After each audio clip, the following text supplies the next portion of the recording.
So everybody can hear me okay? We'll give a second for the slides to come up. While they're coming up, I'm Ewan Johnson. I'm one of the founders of Arcturus and our Chief Creative Officer. So I work with all of our partners across content creation, software licensing, and our own product design. And what I'm going to talk about today is the magic of high-performance volumetric characters. This is where we focus our energy and time, is bringing human performance, live actors, into the digital space for the content creation. And before I start talking about volumetric video in general and the tools that we provide, let's take a quick look at what a scene built with volumetric performers looks like so that you can begin to get a feel for it. So what you're seeing here is over a dozen live performers who are captured using a volumetric capture stage, and then they're being played back within a synthetic environment. What volumetric video provides compared to traditional computer graphics techniques is all of the true nuance of human performance, clothing, motion, all captured directly. So there's a lot of advantages to this. One of the core is, of course, as a director, as I'm thinking about performance and the way that I want to communicate my story, I'm able to directly interact with the performers, see their performance, talk with them, and ultimately end up with a CG asset. So that was a lot. Let's take a step back and take a look at where this process begins. So with volumetric capture, what you're doing essentially is surrounding the performer with an array of cameras, and you're capturing their performance from every angle in a synchronized form. This gets reconstructed into a 3D mesh and set of 3D meshes and textures. So you can imagine that's a lot of data. It's very heavy, but it is accurate to the performance and to the layered cloth. And let's talk about cloth for just a second. This is one of those elements that's very difficult to create in CG. Can you imagine how many iterations it would take an artist to get to that shawl moving and behaving? But we're able to work with it in real time and capture it. And then we're able to encode it into our codecs that allow you to use it in game engines like Unreal and Unity. So we'll just take another look at a slightly different view of that street scene. You can see him actually dancing in our street. Of course, because of the fact that we've got a high performance, high fidelity codec, all of this is happening in real time. So as an artist, when I'm working on composing the scene, the way that I'm working is light and fluid. There's no delays waiting for caches to load. It's all happening interactively for me to work with the composition. So how do we achieve this? So one of the things that we've most recently premiered is what we call AVV, or Accelerated Volumetric Video. And what I like to think about this as the key to unlocking creativity when you're working in Engine. And why do I think that? Well, first, it's high fidelity. So we've engineered a codec that can easily display 16K textures, millions of verts, provide scene-accurate motion vectors and temporal anti-aliasing so that it renders in Engine the way it should look and integrate with your scene. It's high performance. We're easily able to have hundreds of characters playing back in real time on a volumetric stage. And it extends even down to devices like the Quest.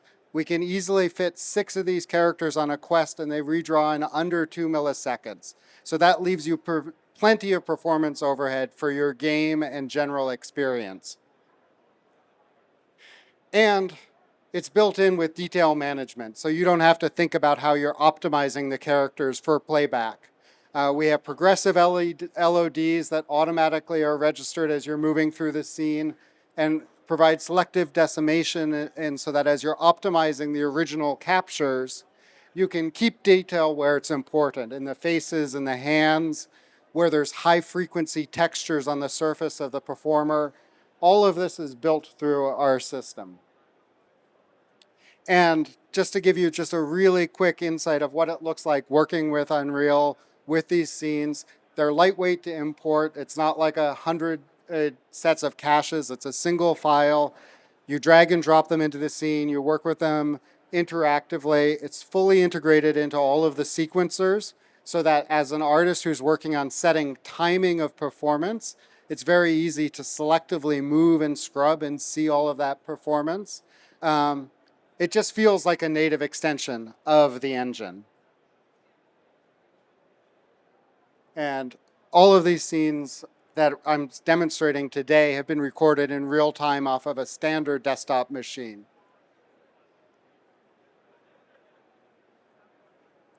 So one of the things that's really important for us in enabling the character creation process is even though you're going from reality and you're working with something that was filmed and is a live performer, you need to be able to edit and adjust it. So we also provide tools that automatically rig these volumetric characters so that you can alter the performance either as part of the creative directing process where you're trying to fine-tune an action, or interactively and responsively. So if you've got a scene in AR or where a character needs to track the viewer and interact with the viewer, their head can follow and you can have that direct view connection. When you're working with captured data, it's always important to be able to work with and enhance the normals so you can get better quality lighting. One of the things we do is we have tools that go through the volumetric capture and enhance the normals that were captured, provide smoothly varying normals over the surface so that you can have good quality lighting and integrating these into your scene. And really important with any type of capture is tools that enable you to blend and loop those captures. So with a volumetric capture, you can easily go in and create an infinite cycle for adding walks and background characters. You can begin to blend takes of these different performances together so that you can either work selectively to create the best part of different takes to create an uber take for what's being used in your scene, or bring it into something that becomes more of a branching narrative. So let's say you want to have your volumetric character respond to the viewer and interact. One of our earliest examples that we did is we've got a performer that you can play rock, paper, scissors with. So really tools that take what is reality and give you the ability to work with it and all of the advantages of your digital pipelines. And of course, this is just a quick view so you can see some of what's happening under the hood with selective LOD. It's one of the many features that allow us to really propagate these scenes with a large number of performers and characters.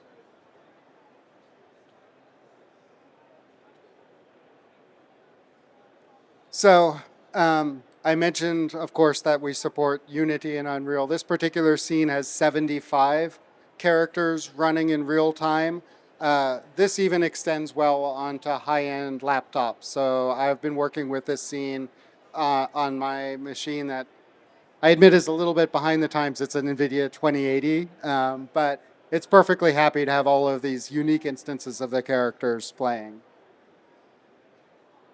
So that gives you a really whirlwind tour through what it's like working with accelerated volumetric video. We're using this a lot for immersive experiences, metaverse concerts. We specifically designed this for virtual production and LED walls because you're finally able to bring true nuanced human movement into these scenes to help connect the foreground actors with the worlds that are being extended through LED walls. So of course, thank you to HP for having us here. I do definitely want questions, and I have a question for everybody, which is, what will you create with this? Alrighty, let's see. Do I have the mic here?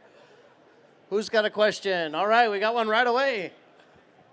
And so with your system, what would be the minimum cameras? Do you need high cameras, medium cameras, low cameras? Yep, that is a great question. One of the things that has been very core to the design of our entire platform is that we're capture system agnostic. So we work with systems that use high-end cameras that have 100+ cameras surrounding the actor. We work with teams that are doing single sensor capture and use AI to fill in all of the blanks. Obviously, there are ranges of quality. We saw what happens when you start hallucinating images in the talk just before.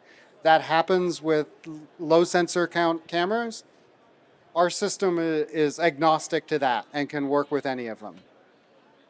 I gotta say, I'm actually very interested in this. We went up for an Emmy on a volumetric video in Wonder Buffalo on a project we did before, but the quality of the character wasn't quite good enough. And so that's one of the challenges the committee had with us. Yeah. They're like, it's just not there. This is back in 2017. Yeah. It's a couple years back. So all this stuff is very exciting to see how it's coming up.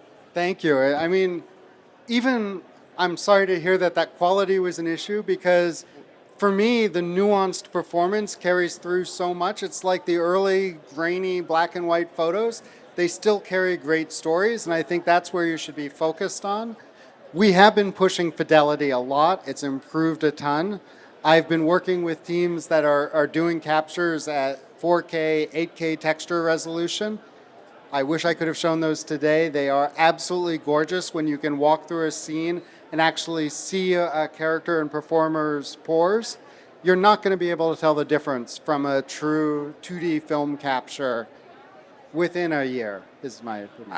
I also have to say I'm really impressed with you being able to get that many characters on. So in our last product, Fathead, we had to use dual 3090s in our HP system to replicate, metahumans. Yeah. We had all unique characters, different ones, but yeah, it was a real tax, and we weren't even sure that it would play back on the LED walls when we were shooting it, because we didn't know how well it would do. Thank you. It was definitely a lot of work to get there. And we've had rumors that some of our partners are able to do 200 or 300 characters, which I'm really looking forward to seeing. Yeah, that's exciting. I set myself a challenge a few weeks ago of, could I go from nothing to a finished music video in 8 hours? And it was fantastic. It was such a pleasure to actually be able to just stage, build sets, light, compose, adjust the position of the characters, and get from beginning to end in less than a day. I've never been able to work that creatively fast. Wow. One more question from Mar. All right, real quick. And so Arcturus, the company, will volumetrically capture your software. We're going to give us a mesh to go into Unity, Unreal, Maya, etc., to be altered for what the client wants. And so you're handling that. The LOD, you're handling LOD as well. Yeah. And so when it goes into Unity, it's there in the stack, the LOD. Yeah. So thank you very much. My pleasure. A couple of small clarifications on that. Within our pipeline, we do offer capture, edit, and deliver. That's really the 3 high-level bars.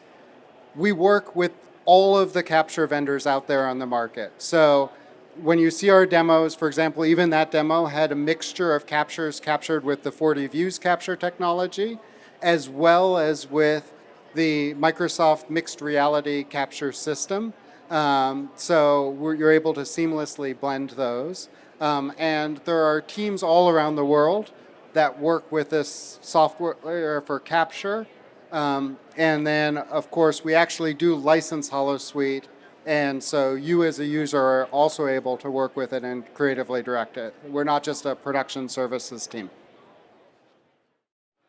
It'd be great to hear a little bit about the data size for the fully featured characters, and also pricing model. Sure. I mean, I'm definitely happy to talk offline about the details of pricing and the way that we handle it. We have a highly optimized compression scheme that this is built on. Our standard or codec that we use for web streaming and for most interactive projects typically achieves between 75 to 98% compression without any visual loss. For the high performance codec, we've sacrificed a bit of that to ensure that we're able to really get the super high read and playback. I don't have the statistics in my head at the moment in terms of those data sizes, but happy to take your info. We could talk about it offline. I should also call out that my CTO is going to be speaking at 3 p.m. in the Autodesk Vision series, and he's going to go deeper into the technical aspects of that alongside of our partners at Dimension who have been using it for virtual production and some information from the team at Vertigo Games that's working on Seventh Guest as a VR game that's using the codec. Thank you, Ollie. Do we have anything else out there question-wise? Anyone? All right, well, thank you so much. My Appreciate you pleasure. being here. It was a wonderful talk. Appreciate it.